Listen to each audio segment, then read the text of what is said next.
Luís, vamos falar de futebol? Vamos falar de futebol, é o que eu gosto de fazer. É lá. Hoje tem aqui Luís Mateus. Pá, um tipo que estava a dizer um bocado antes de gravar, que eu comecei por odiar quando era mais novo, pá, meus 18 ou 19 anos, e odiava porque é aquilo que falávamos, que é quando a malta escreve no jornalismo, o clube está em baixo e tudo, eu sou sportinguista, é fácil estar sempre em baixo. Temos sempre tendência a arranjar a malta para culpar pelos nossos maus momentos. E depois aprendi a respeitar muito pelo trabalho que fez no Mais Futebol e por muitas das coisas que escrevia e muitos do trabalho que depois fez também no meu programa preferido, eu já disse várias vezes, que é o Mais Futebol, às sextas-feiras. Portanto, Luís, muito obrigada por estares aqui. Espero Nada. que uma grande conversa. Olha, tu começaste isto há muitos anos, não é? Na bola? Há uma eternidade da bola, sim. 1996. Isto era outro tipo de jornalismo, não é? Era outro tipo de vida, era uma coisa completamente diferente daquilo que tens hoje. Pá, eu lembro-me, na altura, os telemóveis estavam a começar, ou seja, o meu primeiro telemóvel era um Alcatel, se calhar era o dobro do tamanho dos iPhones hoje em dia, não é? Uma coisa assim. Tinha uma antena, pá, quase do dobro do tamanho do telemóvel, portanto parecia que estávamos com um para-raios na rua quando estávamos a falar. Só por aí, lembro-me que nós não escrevíamos em Word, escrevíamos em Write, que era uma coisa estranhíssima. As páginas eram desenhadas na altura, começaram a ser desenhadas à mão pelo meu editor do Futebol Nacional, que era o Fernando Guerra. Começavam a ser desenhadas com marcadores vermelhos e pretos, porque ele fazia aquilo mais ou menos mentalmente. Sim. Isto leva 3.000 caracteres, isto leva 700 caracteres. Por aí, portanto, era uma coisa do Arte Velha. Lembro-me, escrevíamos os títulos, uma coisa para mim que ideia é incompreensível, escrevíamos os títulos à mão, até que alguém se lembrou, mas porquê é que nós fazemos o resto a computador, que não fazemos também os títulos a computador? Então alguém se lembrou e as coisas começaram a ser feitas todas a computador. E em vez de serem, e depois tinha o duplo processo, ou seja, aquilo ia diretamente para o sistema, para os revisores, Sim. mas também era levado em mão, em papel, para que os próprios revisores também tivessem um segundo suporte para avaliar. Portanto, era outro mundo, era um mundo completamente diferente. Eu lembro-me, a primeira vez que fui enviado especial, rapidamente já Claro, estás à vontade. Lembro que a primeira vez que fui enviado especial foi a Chipre, ao Europeu de Sub-18, em 98, e lembro-me que como é que era o drama para enviar trabalho, era uma coisa assustadora. Nós levávamos um telemóvel, lembras dos telemóveis do Matrix, aqueles que saem aquela parte preta, eram os telemóveis da bola na altura, e nós ligávamos ao computador, sendo que o meu telemóvel da bola avariou ao fim de 24 horas. E então tive que descarnar o telefone do quarto e tentar arranjar ali uma solução para conseguir enviar o trabalho para o jornal todos os dias. E foi uma experiência de vida bastante assustadora no início, mas depois conseguimos safar, então as coisas ficaram por correr relativamente bem. Mas, pá, 96, 97, aqueles anos, e ainda muito mais depois também, são anos em que a imprensa escrita e a imprensa em papel tinha, pá, e agora vou dizer isto de uma forma, sem querer parecer negativo com o atual, mas tinha uma credibilidade incrível, não é? A malta lia aquilo quase como uma bíblia. 96 é o início do Bola Diário. Portanto, Sim. há aí uma quebra radical de estrutura do jornal, estrutura também em termos pessoais, ou seja, as pessoas passavam a trabalhar para o dia. Sim. Antes trabalhavam, era trissemanário, portanto havia uma diferença bastante grande na produção e na forma como as pessoas encaravam o dia-a-dia em termos de trabalho, mas sim, vinham de uma bíblia que depois passou a ser questionada praticamente todos os dias, ou seja, há aí mudanças diferentes, há aí mudanças fortes que acabam por, de certa forma, evoluir para o jornalismo que hoje em dia temos, um jornalismo muito mais volátil e muito mais imediato, não é? Sim, sendo que os jornais, eu escrevi isto até ontem porque já tinha escrito um artigo anterior no meu LinkedIn sobre o estado do jornalismo e já achava, pronto, isto da Covid neste caso, veio atrapalhar isto tudo para os jornalistas, mas o problema já vem de há 20 anos. O jornalismo de escrito, de papel, a imprensa não soube adaptar ao jornalismo online, continua a achar que conseguia apostar em breaking news, quando as breaking news ocorrem no jornalismo online para aí 8 horas, 10 horas antes. Portanto, isso acabou por, de certa forma, transportar o jornalismo para as dificuldades, para a crise que tem hoje em dia. Mas sim, a Bíblia, quando eu entro na bola, a bola quando eu entro na Travessa da Queimada 23, era considerada uma Bíblia, era muito bem escrita, os jornalistas eram excelentes escritores, excelentes contadores de histórias. Diz? Aquilo eram quase artigos científicos, pá. Era. E depois eu tinha uma coisa que eu achava muito piada, embora não fosse fácil de ler no comboio, o jornal era enormíssimo, era extensíssimo, então aquilo não era fácil. Quando o texto começava na primeira página, passava pela 23, depois acabava na 48. Portanto, tinhas que andar ali a seguir as indicações que te davam, tipo labirinto, para chegar à conclusão ao fim do artigo. Mas sim, era muito bem escrito, os jornalistas tinham muitos anos de profissão, de tarimba, e acabavam por fazer excelentes textos. E por aí era uma escola também de quem estava a aprender a escrever. A minha pergunta agora, se é uma grande escola, não é? É uma grande escola, sim. Mudou muito. Ou seja, a verdade é que não se adaptou aos tempos, mas ainda é uma escola. Acho que ainda é. Nós também na Bola TV temos essa ideia, a parte da formação, porque somos uma estação relativamente pequena, ou seja, comparada com as outras, com Sport TVs, embora a Sport TV não tenha a função noticiosa que tem a Bola TV, mas comparando com SICs, com TVIs, com RTPs, é uma redação curta, pequena, e sabemos que também pela capacidade que nós temos no mercado de trabalho, que estamos mais a formar jornalistas do que propriamente a ter jornalistas para 20 anos, que isso já não existe. Não existe na esquerda, não existe na televisão.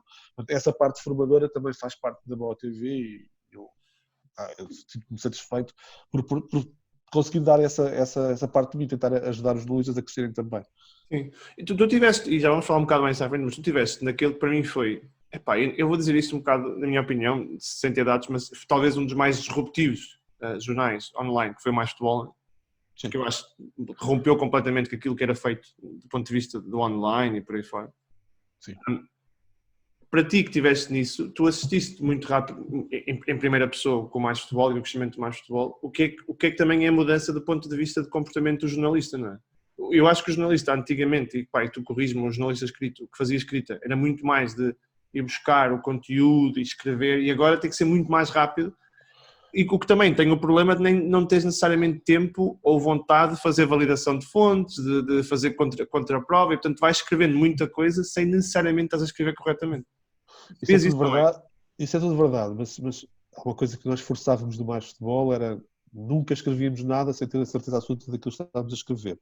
Por mais que a exigência fosse responder o mais depressa possível à notícia que saía, muitas vezes não saía de nós, obviamente saía do Record, do Jogo, de outros, surgia até no estrangeiro em outros jornais de referência, e nós tínhamos que mais ou menos responder à informação, e a ideia era não sermos apenas pombos correios, tentamos validar a informação. Obviamente que para as notícias internacionais isto não é possível fazer, não é? Se tens uma notícia sobre o Manchester United que envolve um jogador inglês, tu não consegues nunca chegar à tua fonte. Há uma fonte, há duas fontes que validem a informação. No nosso caso, quando a informação era relativa a jogadores portugueses, a situações a notícias sobre portugueses, a tentativa de validação era imediata, ou seja, tentávamos responder imediatamente à notícia, mas não a publicávamos sem termos a certeza que ela era verdadeira. E isso era válido para um jornal que tinha que responder em termos quase em tempo real. Portanto, muitas vezes nós não tínhamos a notícia, ou seja, tínhamos a notícia, mas não estava validada o suficiente para ir para o ar, então nós simplesmente não dávamos essa notícia. E isso parece contraproducente no tempo que vivemos, mas acaba por também tornar o Mais Futebol aquilo que é hoje um jornal de referência. Sim. Também tínhamos muito cuidado na escolha das fontes, e isso é um dos problemas do jornalismo hoje em dia. Hoje praticamente se escreve tudo sobre tudo, e nós muitas vezes até parecíamos que não estávamos a dormir, entre aspas, parecíamos que estávamos a dormir, não tínhamos a notícia, porque não confiávamos na fonte. Isto pode parecer um bocadinho feio, mas nós não dávamos notícias do Mirror, não dávamos notícias do Sun, tínhamos muitas dúvidas sobre a informação. São muitas dúvidas. Sim, e mesmo que já vinha, e isto também reflete um pouco o estado do jornalismo português, mesmo que já vinha na bola, no recorde do jogo, e não querendo ser aqui mal para os meus colegas, o nosso princípio era sempre a duvidar. e tentar confirmar a informação. Quando confirmamos a informação, então publicávamos e isto pode não ter acontecido 100% das vezes, mas a ideia principal era citar sempre a fonte original, ou seja, o recorde avançou isto, ou a bola avançou isto, o Mais Futebol confirmou. Isto era sempre a regra da forma como nós funcionávamos com notícias que não eram nossas, mas que nós acabámos por ter um papel importante para nós, que era confirmar a informação. Olha, tu estiveste no jornalismo escrito e fizeste mais coisas depois, tendo sempre mantido também um jornalismo escrito muito assente e na tua carreira. Achas que depois de ter estado também, por exemplo, eu vou dar um exemplo, eu comecei a ter mais, eu fui gostando muito do teu trabalho, já falámos aqui e vamos falar também um bocado de algumas das rubricas que tinhas no Mais Futebol, que me levaram a apreciar mais o teu trabalho.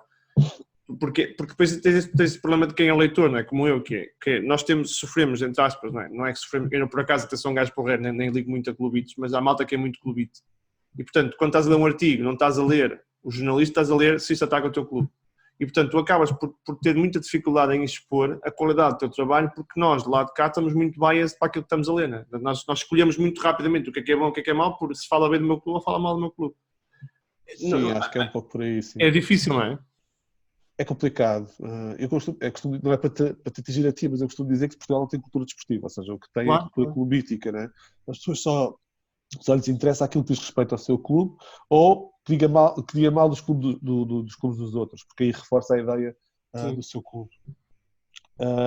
É complicado, sim, é complicado e eu mesmo a minha exposição social e se calhar dos jornalistas com a minha idade são daqueles que têm mais expressão social, ou seja, têm mais presença nas redes sociais.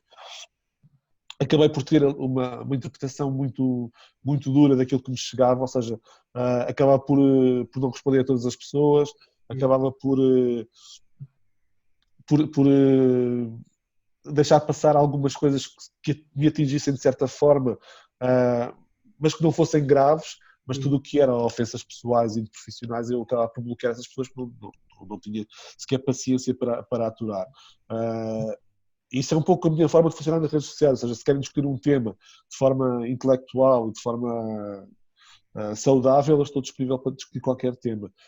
Mas quando entram em ofensas, as ofensas não são só de pessoas que não se identificam nas redes sociais, havia figuras públicas que também atacavam e se calhar revelavam o pior do que são, pessoas até com alguma responsabilidade que quando entra o futebol na equação acabam por ser animalescas, não é?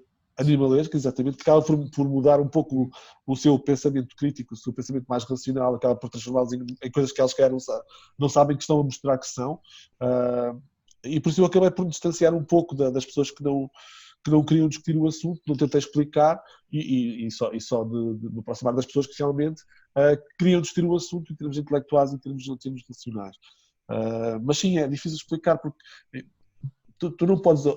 Quando tu és adepto de um clube, estás muito, muito fechado em ti mesmo, e fechado no teu próprio clube, e és incapaz de avaliar os outros da mesma forma. O que nós tentamos, enquanto jornalistas, é tentar ser o mais imparciais possível. Tentamos sempre olhar para o quadro todo, para todo o quadro. E não é fácil para um adepto perceber que se o seu clube não ganha há 20 anos, ou 18 anos, ou 19 anos, não é tão fácil falar bem do seu clube, porque durante os últimos 19 anos as coisas acabaram por correr mal, né? E há razões para que tenha corrido mal, nós tentamos expor essas razões, muitas vezes não só do conhecimento público, às vezes são só do nosso conhecimento, às vezes são ideias que nós temos, é a opinião e as pessoas têm liberdade de expressar a sua opinião e era o que eu tentava fazer muitas vezes. E é muito mais fácil tu elogiares quem está a ganhar, porque é normal, não é? Porque se está a ganhar, está a fazer alguma coisa bem. E isso é difícil de perceber. Outras coisas que foram difíceis de perceber para as pessoas foi nós não termos tocado, nós mais futebol na altura, não termos tocado nesta questão dos e-mails, porque era uma situação que já vinha de trás, nós já não tínhamos tocado no apito dourado, até ao momento em que o apito dourado e a questão dos e-mails era apenas coisas que vinham cá para fora sem serem validadas, nós não íamos tocar porque não tínhamos forma de confirmar. Éramos uma redação pequena, não tínhamos essa capacidade de investigação para abordar um tema tão complexo como eram os dois temas, né? E acabávamos por deixar passar isso. Publicávamos só aquilo que era oficial relativo a cada um dos temas. Ou seja, se algo fosse para julgamento, nós dizíamos que aquilo que ia para julgamento era a notícia. Se algo, se houvesse uma publicação das escutas ou dos e-mails em tribunal, nós então iríamos dar esse assunto. Era a nossa... Desculpa, ao não publicares, eu lembro que havia mal dizer, pá, estes gajos, o juízo pelo Benfica, pá, os gajos mandam para lá dizer para não publicar, os gajos não publicam, é isto, não é? E depois crias logo esta coisa, todos nós começávamos logo a questionar a ética dos jornalistas porque não publicam. Não, a questão é que tu não mais uma vez, tu não és como correio, tu tens que validar sempre a informação que te dão. Claro. Não é? Neste caso, era uma fuga de informação. Houve quem tivesse decidido publicar essas fugas de informação, sem confirmar. Isso é uma questão de cada um, tem a ver com a filosofia editorial de cada um. A nossa filosofia era bem clara. Nenhuma informação sai cá para fora sem ser confirmada por nós. Nós não tínhamos capacidade de confirmar, então esperámos pela oficialização da coisa. Ou seja, esperámos pela oficialização da ida do caso ao julgamento, esperámos no caso do apito dourado, e se tu fizeres pesquisa no Mais Futebol, tens acesso a várias notícias sobre o apito dourado, mas só a partir do momento em que o caso começou a ser julgado, que aquelas escutas passaram a ser públicas em julgamento, é que nós começámos a fazer alguma coisa sobre isso. Há aqui uma diferença que as pessoas não percebem, porque não estão ligadas à profissão, obviamente, mas que é uma ideia de rigor jornalístico que é preciso ter. É preciso confirmar a informação que tu tens. Claro. Olha, como é que surgiu a ideia do Era Capaz de Viver na Bombonera? Pá, que era uma das rubricas minhas rubricas preferidas. Pá, eu adoro aquilo. Adoro a forma como aquilo é escrito. Como é que surgiu? Para já fui eu que sugeri ao Luís Sobral, que era o diretor do Mais Futebol na altura, de escrever uma coisa diferente, ou seja, tentar ir um pouco além do que era escrito normalmente, tentar ali dar uma ideia um bocadinho mais de linguagem cinematográfica ao conteúdo, ir buscando um pouco das nossas vivências, daquilo que nós olhávamos para o dia-a-dia, mas também para o passado em termos históricos. Ele aceitou. Entretanto, isto surgiu ao mesmo tempo que o Box to Box, que é uma rubrica do Sérgio Pereira, escrita de uma forma um bocadinho diferente. Mas idealmente era isso, era tentar dar o lado poético, a forma poética que nós encaramos o jogo. Romantismo. Diz? O romantismo. Sim, algo mais romântico, mais culto, brincando até muitas vezes com as palavras, fazendo ali um jogo até muitas vezes arriscado de palavras, de sentidos das palavras, significados, mas ir tentando transmitir às pessoas o quanto o jogo nos apaixonava. E isso não era fácil. Escrever uma bombonera demorava algumas horas, confesso. Quero imaginar. Não era fácil. Infelizmente, no Mais Futebol, eu saí do Mais Futebol e a Crónica acabou por deixar de existir. Porque era muito tua, não é? Também, acho eu. Acho que é muito minha, tua personalidade, não é? É muito minha. Acho que dificilmente alguém no Mais Futebol tem perfil para escrever alguma coisa parecida. Não que não tenha qualidade, apenas porque é algo mesmo de íntima, quase íntima, não é? Uhum. E depois continuei ainda fiz 8 crónicas para o 00, que não se chamavam Era Capaz de Viver de uma Maneira. Nós tivemos de dar ali uma volta ao título, porque não queríamos também criar problemas com... Não sei se haveria ou não problemas com Mais Futebol, mas não queríamos criar ali nada de problemático, então chamámos da Bombonera com Amor, que vai um bocadinho também mais ou menos no mesmo sentido. E acabámos de fazer ali 8 crónicas. Pode ser que um dia volte. Eu também não tenho tido assim tanto tempo para escrever uma coisa que demora tanto tempo a pensar, tanto tempo a ligar, porque muitas vezes aquilo era uma manta de retalhos que eu começava a zero. Portanto, começava com uma ideia, olha, vou escrever sobre isto, e depois as coisas iam-se ligando à medida que o texto ia-se prolongando. Às vezes até prolongava-se demais, ia até os 4.000 caracteres, e não valia muito a pena, mas eu inventar um pouco. E tu eras capaz de ver na Bombonera? Era capaz de ver. Porque o título da Bombonera foi escolhido. Apesar daquilo, agora as fundações da Bombonera estarem um bocadinho estranhas, né? Parece que abana cada vez que há pulso lá em cima. Mas, no relvado também. No relvado estava bem. A Bombonera simboliza, eu acho que hoje em dia, a paixão que os adeptos têm pelo jogo. E daí o título Era Capaz de Ver na Bombonera. Porque era capaz de viver num sítio onde as pessoas tivessem o mesmo amor pelo jogo que aquilo, de forma modesta, tem.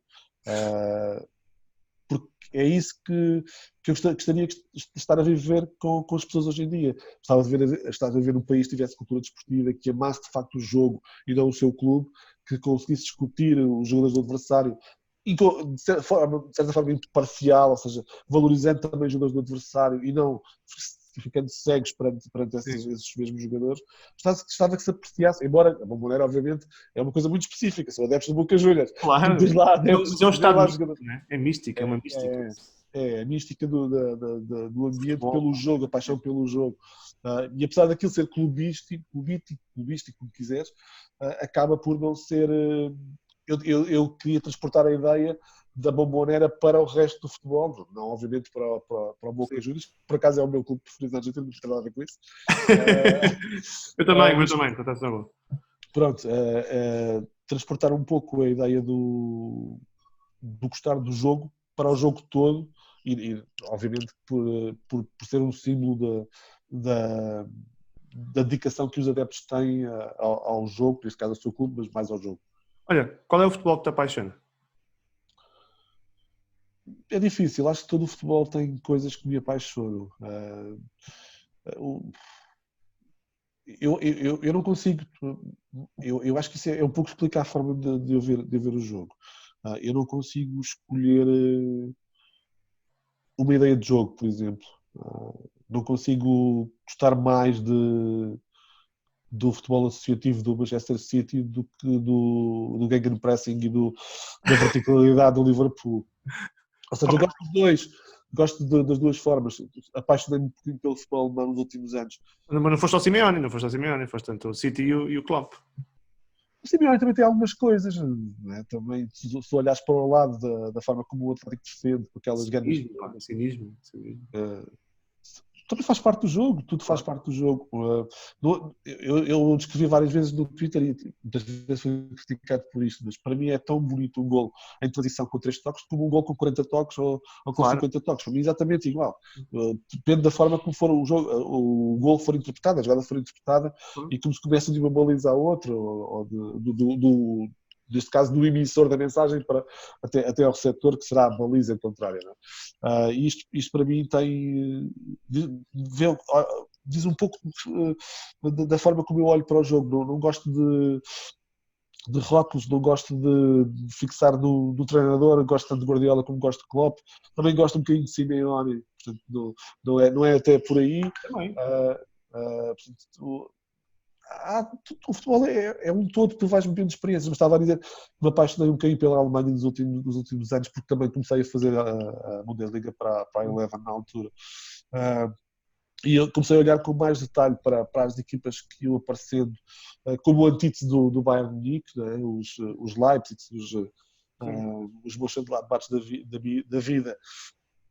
E também comecei a gostar muito daquele futebol muito mais de direto, muito mais vertical ainda que o do Liverpool hoje em dia, um futebol muito mais de o Liverpool trabalha mais um bocado velocidade e agressão, não é? Aquela velocidade furiosa dessas equipas. Portanto, gosto um pouco de tudo, portanto não há um futebol que me faz mais feliz que outro. Como é que foi? Tu fizeste alguns trabalhos, bastantes, em emissão, em jogos, em torneios. Como é que foi viver o Euro 2016? Eu vou dizer por dentro, porque aquilo é o mais dentro que pode estar. É incrível, não é? É o mais dentro que se pode estar numa época em que praticamente não tens contato com os jogadores. Isso. É o mais dentro que pode estar. Isso aí é a parte má da evolução do futebol. Deixámos de respirar balneário, deixámos de respirar histórias, deixámos de conhecer os jogadores sem mais profundidade. Mas à porta sempre.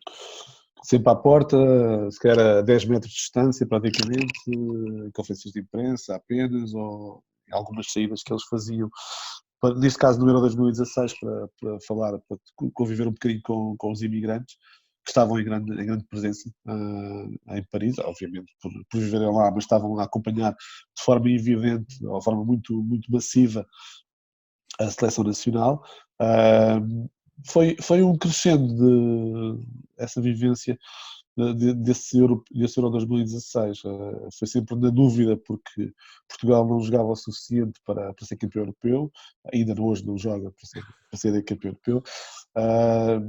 Foi muito sofrido nesse aspecto, mas eu acho que, voltando um bocadinho aqui atrás e à experiência do jornalismo, eu acho que a melhor experiência que tu podes ter enquanto jornalista é ser enviado especial. É incrível, não é?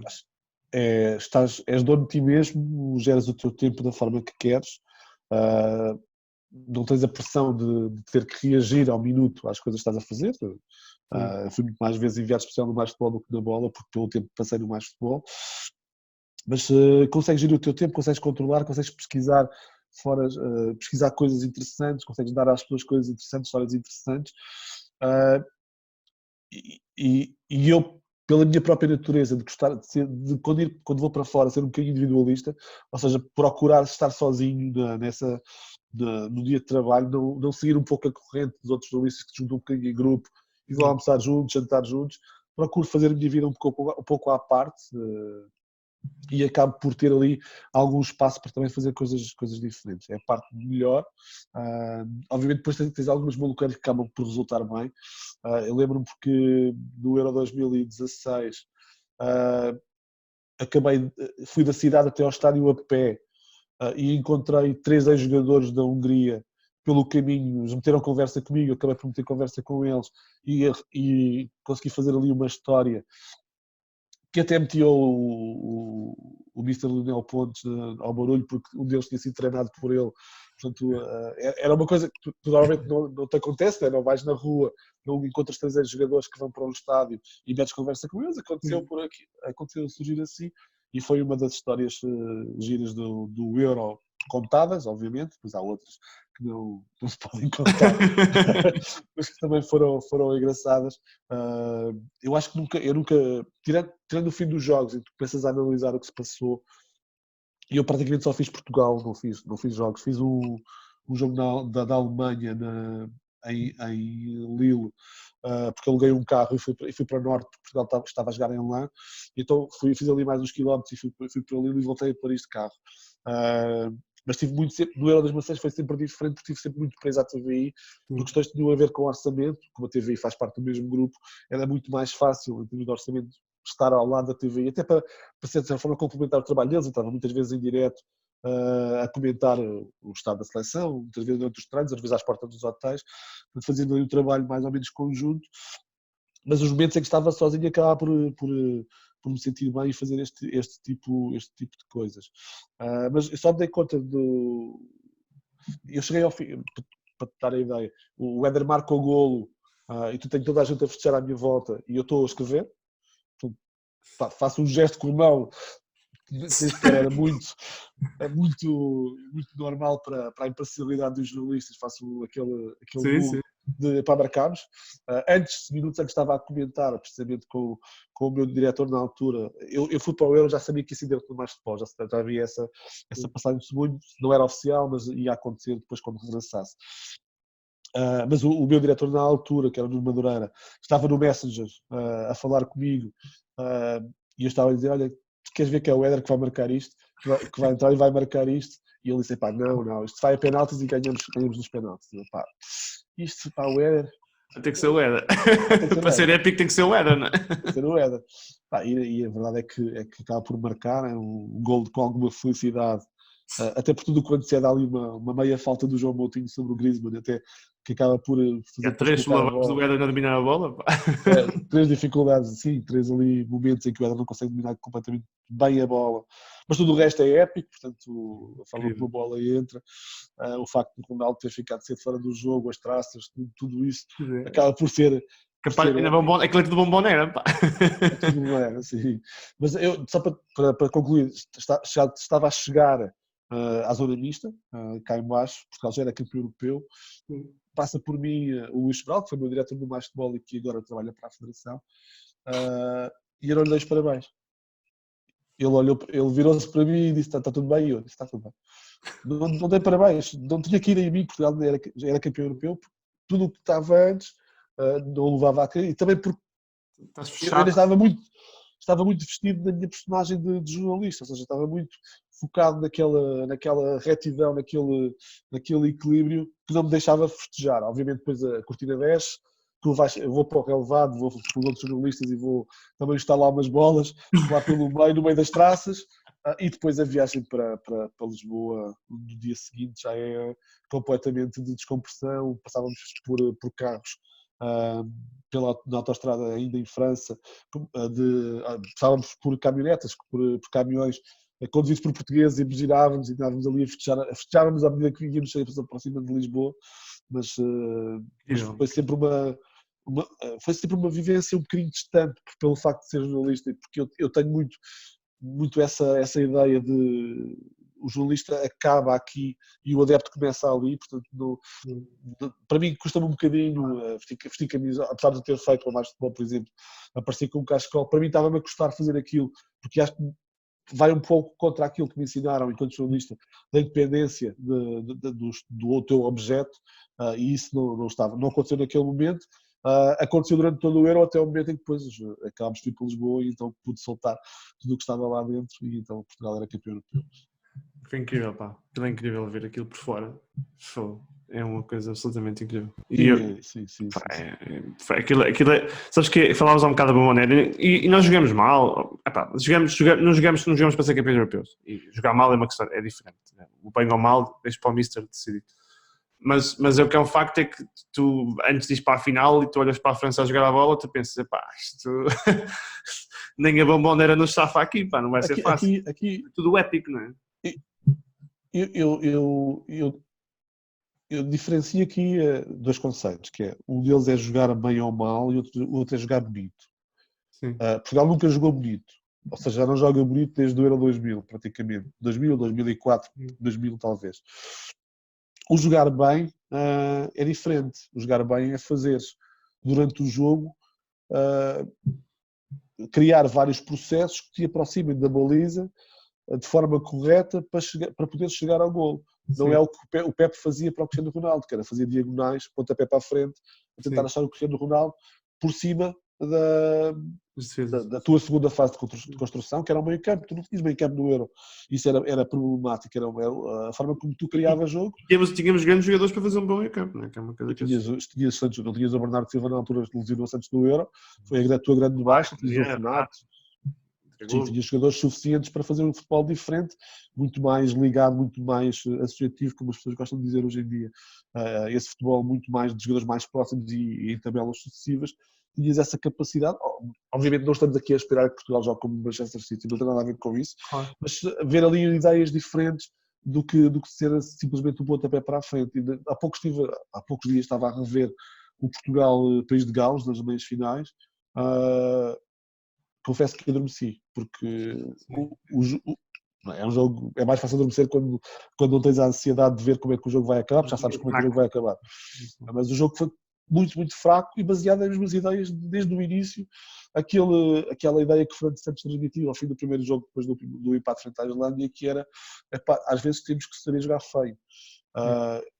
Não é feio, é mau. Portugal jogou muito mal durante este europeu, teve muita sorte. É preciso lembrar que houve um islandês maluco que marcou um gol que não interessava a ninguém frente à Áustria, para o outro lado, não é? Que os puxou para o outro lado do calendário. É preciso ver como é que tu chegaste com prolongamentos e penaltis até às meias finais, e é preciso ver depois o que acontece na final.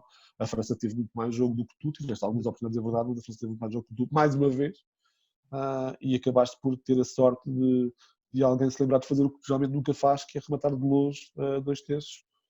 Ali a meio do meio campo perante um dos melhores guarda-redes da atualidade, que é o Nuno. Sim. Enfim, olha, falando um bocado mais atrás, uma final que para mim me marca muito, porque eu acho que marca o melhor, talvez o melhor Mourinho que eu me lembro nos últimos 20 anos. Estou a ser injusto, o Mourinho Lazio também é muito bom. A final Inter-Bayern. Foi muito giro, não foi? Estive lá, estive em Madrid, nessa final. Tudo o que... Também fui com a TVI, curiosamente. Fomos de carro para Madrid. Foi tudo muito, muito engraçado. E tinhas na altura as certezas que hoje não tens quando vês Mourinho entrar em campo com a sua nova equipe. Sabias que o Inter ia ganhar. Isso, é incrível, pá, incrível. Sabias que o Inter ia ganhar, por mal ou bem. O Bayern podia ter 90% de posse de bola, o Inter ia ganhar sempre aquele jogo. Porque olhavas para a forma que as equipas encaixavam antes e não era difícil prever o que ia acontecer. Com aqueles centrais que o Bayern tinha, era completamente fácil. Um jogador como o Gabriel Milito, que se achava um super-homem na altura, chegar e Fazia fazer tudo, pá, corria tudo bem ao homem, pô. fazia tudo. Achava-se o melhor jogador do mundo na altura, e se calhar até foi Driblou aqui, para nesse cima, para ano. baixo. Sim, sim, sim. E acabou por seguir o guião. O guião era aquele, estava escrito e resultou na perfeição.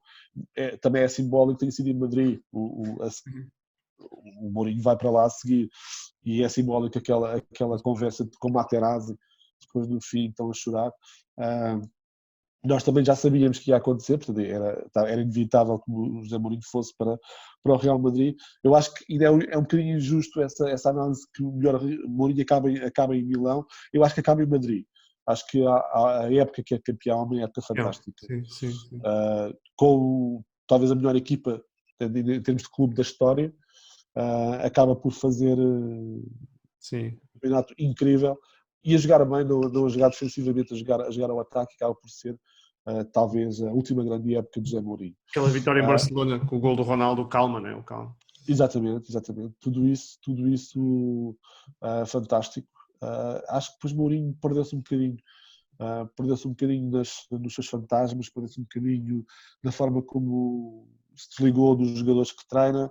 A verdade é que As redes sociais não ajudam, não é? Porque o mundo mudou à volta dele também.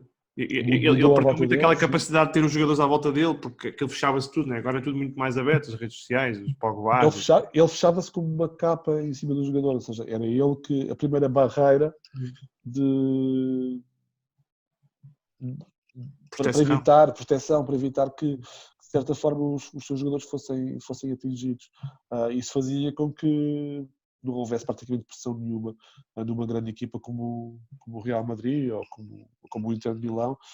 Depois perdeu ali um bocadinho a ligação, eu acho que aos jogadores, e isso acaba por ser neste momento um grande defeito. E obviamente que o mundo evolui, não só as redes sociais, o próprio futebol mudou, as equipas jogam de maneira diferente, já não chega a ser só isto pode parecer um bocadinho cru, mas não chega a ser só organizado e ter os jogadores do seu lado. É preciso mais hoje em dia para ganhar um jogo. Os treinadores são muito mais, se calhar, interventivos das próprias equipas. As equipas são muito mais moldadas sobre os seus treinadores. E acaba por ser mais difícil, seja mais complexo hoje em dia do que quando o Mourinho chega e acaba por ser um revolucionário. Neste momento o Mourinho não é o revolucionário que era quando chega Benfica, União de Leiria, Futebol Clube do Porto. É mais um, e neste caso o ser mais um está a funcionar contra ele. É engraçado, sabes que eu tenho a ideia que ele sabe muito do jogo. E tinha uma equipa técnica que se rodeou de uma equipa técnica muito forte, né? Com o Rui Faria, com o Silvini, teve o AVB antes.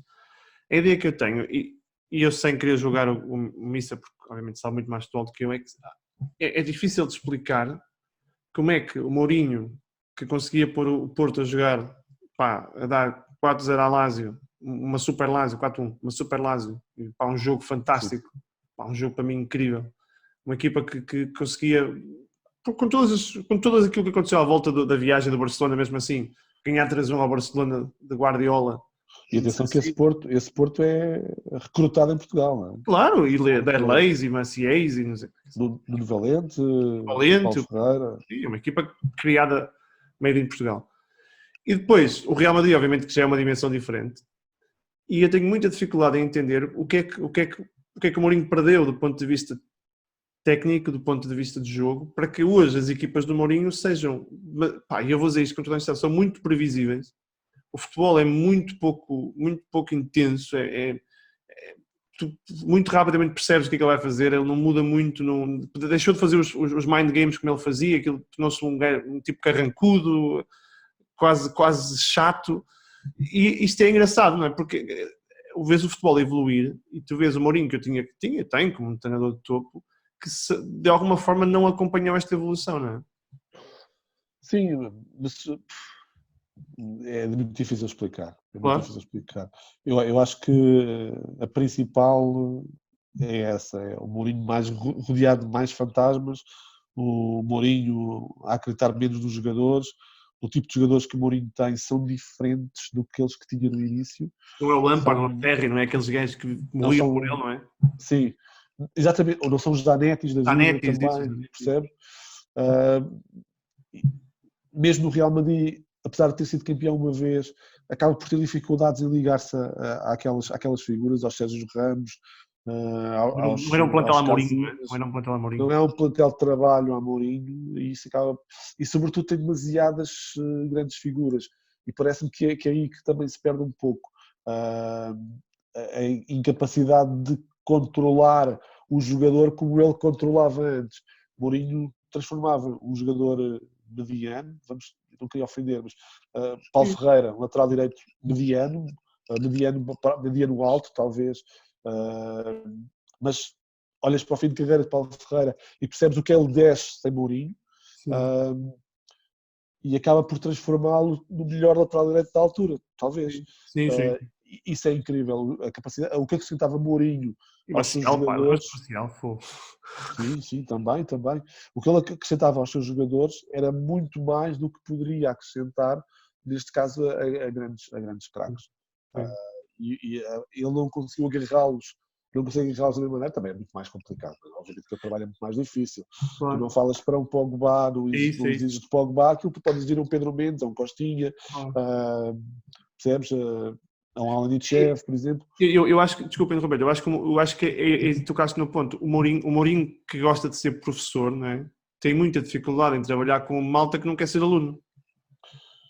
Percebes o que eu quero dizer?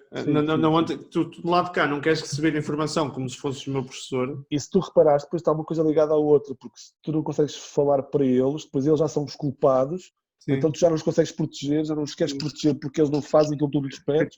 Então as coisas, tipo a neve, as coisas acabam por correr mal. Acho que é um pouco por aí. Eu acho que Mourinho também não teve a capacidade de olhar um bocadinho para dentro e perceber aquilo que ele estava a fazer mal e não conseguir dar o próximo passo. Eu defendia já várias vezes, muito antes desta paragem recente do Mourinho, que ele já devia ter parado, já devia ter olhado um pouco, estudado um pouco a forma como, aí a parte do jogo, não a parte da ligação aos jogadores, mas a parte mais do jogo, a parte monótona que tu olhavas para o Manchester United, por exemplo, a forma quase previsível como eles jogavam, defensiva até, acho que Mourinho devia ter... Acho que o futebol estava a evoluir ao lado dele e ele continuava fechado também em si mesmo. E convinha-lhe também aproveitar esta paragem. Eu acho que ele fez. Acho que a forma como entra de novo no Tottenham, acho que entra diferente da forma como entra no Manchester United. Acho que acaba por tentar ser um bocadinho mais. Também, obviamente que a pressão é diferente, mas tentar ser um bocadinho mais ligado aos jogadores, com um discurso muito mais coerente, menos. Não é gajo para baixo do autocarro, não anda dando gajo. Sim, e menos ligado a teorias da conspiração, percebes? Assim, o Mourinho mais próximo daquilo que realmente foi, mas as coisas também não estão a correr assim tão bem. Portanto, há aqui claramente um problema também a nível do futebol apresentado. Acho que o Mourinho chegou até lá, chegou a uma das partes do problema, mas não chegou à totalidade do problema. Olha, tu fizeste parte muitas vezes, durante muito tempo, do programa Mais Futebol. Sim. Na TV. Aquilo é um programa que dá um prazer do Cássio a gravar, não é? Aquilo é malta porreiríssimo. Já não era gravado, era direto. Direto, desculpa. Eu quis dizer, a passarem, claro, sim. Mas, sim, eu sabia, malta, tem calma. Sim, eu quis dizer, dá montes de prazer a passarem, a gravar, a fazer. Não, e senti sempre que podias, para mim, eu que consegui escrever, esta faceta da minha televisão é um pouco contra a natura, ou seja, nunca quis aparecer à frente de uma câmara, nunca quis fazer televisão, nunca quis fazer rádio. Acabei por me forçar a isso, e se calhar hoje em dia, por me ter forçado a isso, é que trabalho numa televisão. Se não tivesse forçado, hoje em dia se calhar não teria emprego, por exemplo. Mas nunca foi algo que foi natural para mim. Portanto, é uma coisa que eu sempre aceitei e nunca me senti bem perante uma câmara. O basquetebol, apesar de tudo, era mais fácil de viver em estúdio, porque as pessoas respeitavam-se todas, não havia confusão, iam todas a almoçar alguns dias antes da semana e a conversa era muito sobre o futebol, mas muito raramente sobre o programa que íamos fazer. Portanto, aquilo era muito feito, organizado pela Cláudia Lopes, obviamente. Ela tem o mérito todo de construir o programa em termos de estrutura. O registro dela também é assim, não é? Tranquilo, descontraído. Sim, descontraído, e acaba por dar também ali uma energia positiva ao próprio programa, a soltar um pouco também os convidados. Havia temas que nós não gostávamos de abordar, mas tínhamos que abordar que faziam parte da atualidade. Mas nós queríamos era, mais uma vez, falar de bola e não falar de polémicas. Carregar no Barbosa, não é? E bater no Barbosa. E bater um bocadinho no Barbosa. Ainda tive para lhe mandar uma mensagem há pouco, estava a ver um jogo da nossa quando o Sporting de Porto, e ele só estava farto de fazer as mãos, estava para dar mensagem, mas depois achei que era melhor não, se ele mandava ali uma voadora para cima via telemóvel e não ia ser muito agradável. Mas tudo pessoal impecável. O Tomás, uma pessoa incrível, muito da linha da pessoa reta, rigorosa, mas também muito amiga, ou seja, muito próximo a ti, que sempre a tentar ajudar. O Pedro, que toda a gente conhece da rádio, com uma facilidade incrível de comunicar. Acho que é um dos melhores comunicadores hoje em dia no país, agora com o trabalho delicado que é tentar levantar a TVI a nível de programas, mas em termos de comunicação de rádio, comunicação, sem ser rádio, comunicação total, comunicador nato, faz aquilo como o Pedro às costas. O Pedro também, nada a dizer, um profissional incrível enquanto jogador. Eu embirrava muito com ele. Há muito o Pedro aqui. Sim, eu embirrava um bocadinho com ele quando ele jogava a bola, mas depois quando o conheci... Falso lento. Por causa do excesso de velocidade que ele tinha?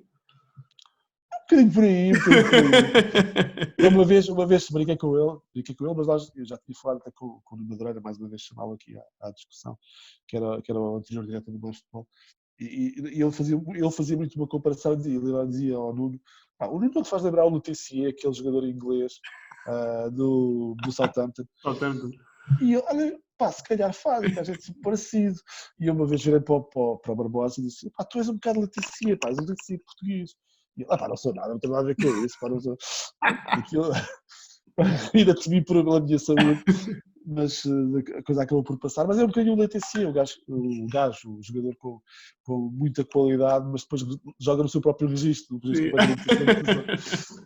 Quando queria era um craque, Quando queria, tinha um pé direito fabuloso. Aquele gol à Holanda, talvez o seu melhor gol na seleção. Foi tapado também pela geração que tinha à sua frente. Que era um azar do caraças, não é? Um azar do caraças nessa altura. Mas como pessoa, sobretudo, que é a parte do jogador eu conhecia, a parte da pessoa não, antes de começar a conviver com ele no Mais Futebol, é uma pessoa fantástica. Portanto, estava aí tudo aí reunido para que o programa fosse, durante anos, com vários intervenientes. Estes foram os intervenientes, os protagonistas que eu tive no meu tempo de Mais Futebol. Eu não estava desde o início, o lugar foi ocupado pelo Madureira durante muitos anos. Também sou grande fã do Madureira, também é um grande comunicador. Sim, grande comunicador.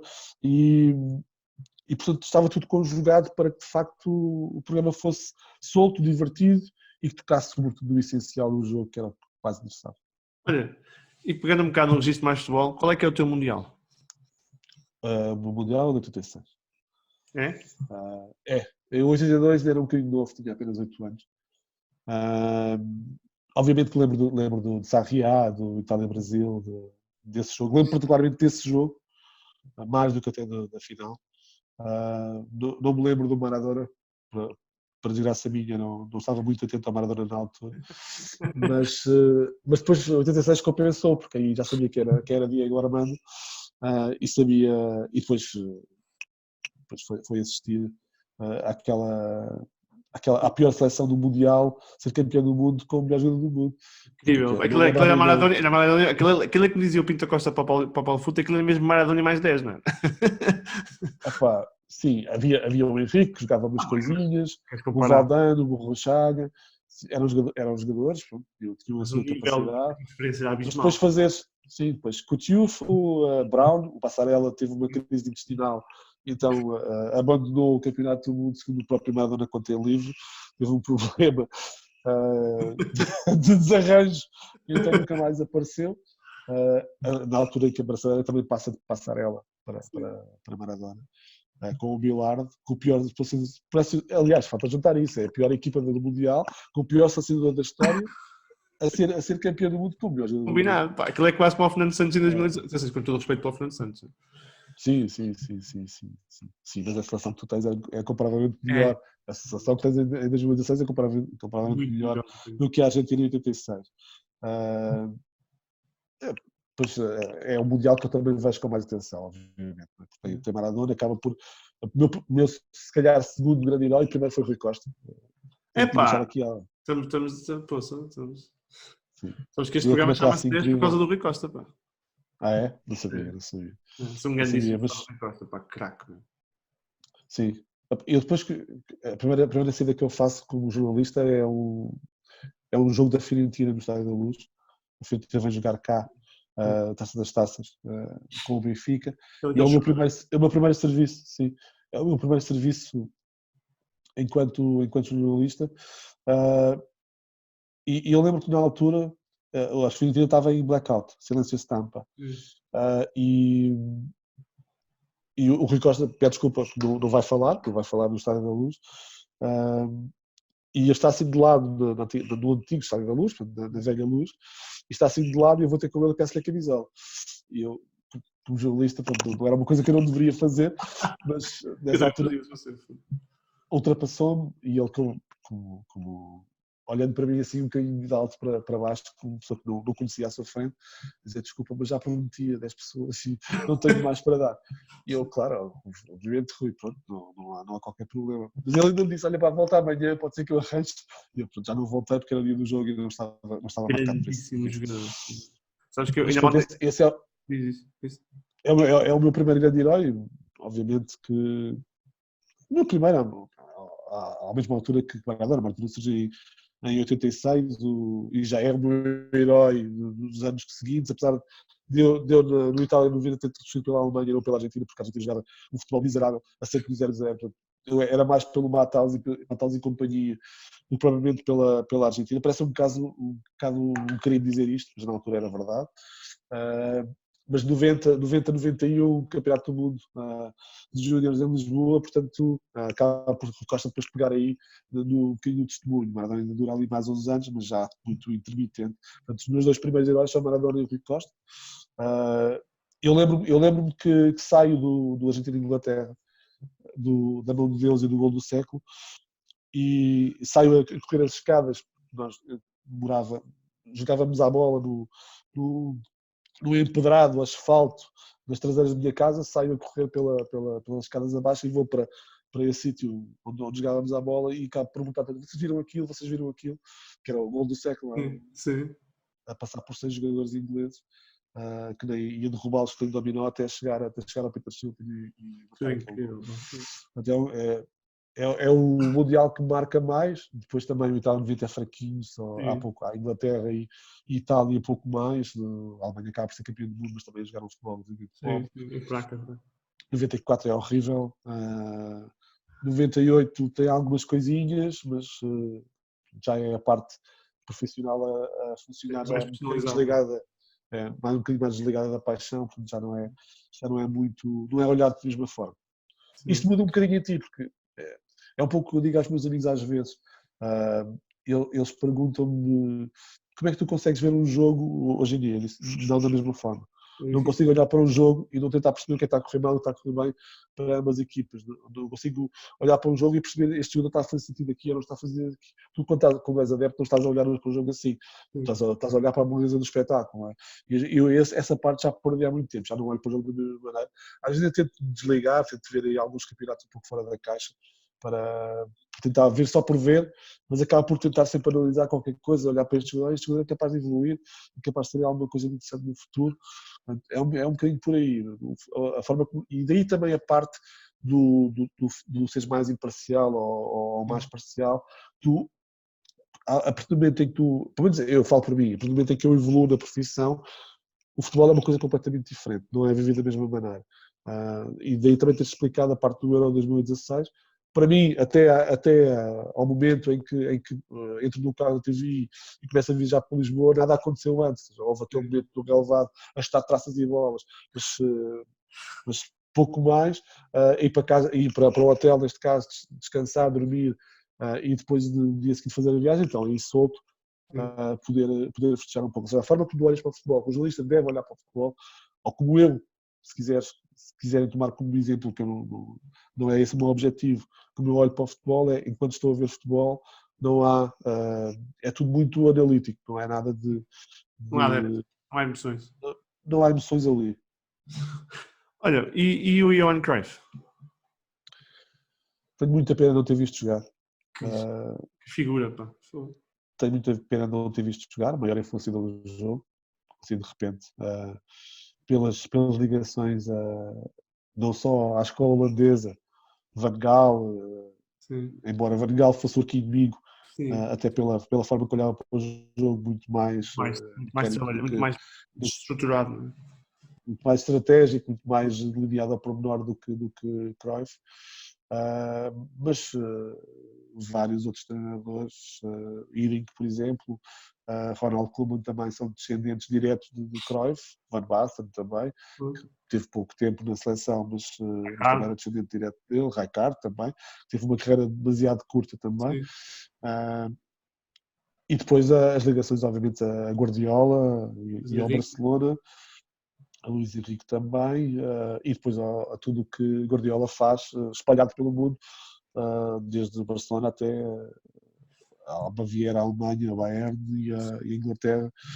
Tudo isso tem tentáculos que vêm desde 1970. Sim, 2, 3, 4. Concordas que Cruyff... Epá, eu digo sempre, o Diego Armando e essa malta são jogadores incríveis, mas Cruyff é talvez, por tudo aquilo que ele criou como filosofia, para mim é a maior figura do futebol mundial de sempre. E não quero dizer que ele é melhor jogador que os outros, mas é por tudo aquilo que ele criou, não é? Pela filosofia que ele criou à volta dele, é uma coisa incrível. É o maior influenciador do jogo. Acho que a maior figura do jogo, talvez, sim. Neste momento, sim. Era sobretudo um pensador, isso já se notava quando jogador. O Valdano tem uma história muito engraçada. Eu peço desculpas, não me lembro bem dos pormenores, mas é aquela coisa como isto. Eles combinam um encontro num café, vão beber café, despedem-se e vão os dois correr para a porta.